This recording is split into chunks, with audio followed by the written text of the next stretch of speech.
Hello student समस्त को स्वागत करुच्ची मु आपन राकेश सर। आज आम शिखा एक्सेल आ गोटे नुआ फर्मूला बा नुआ फंक्शन जहाँ साहाय्य आम पर्टिकुलर आमर सेल प्राइस को बाहर करि परिबा आफ्टर डिस्काउंट। ये सपोज देख तुम किसी आइटम नेम रखा आ तार सेलिंग प्राइस भी दिगला ता सहित कौ आइटम केते डिस्काउंट से लिखाई।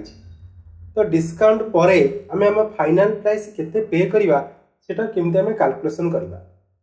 फास्ट आम इक्वल साइन दबा कारण all formula start with equal sign in Microsoft Excel. Then click on cell price minus sign use करवा ब्रैकेट को स्टार्ट करवा। Again click on cell price multiply symbol use करवा। Discount होची 5% तो 5% click कर दबा ब्रैकेट क्लोज एंड एंटर। एबे click करिवा कॉर्नर को आसीबा प्लस मार्क आसुची देन डबल क्लिक करिवा नहले ड्रैग करिवा।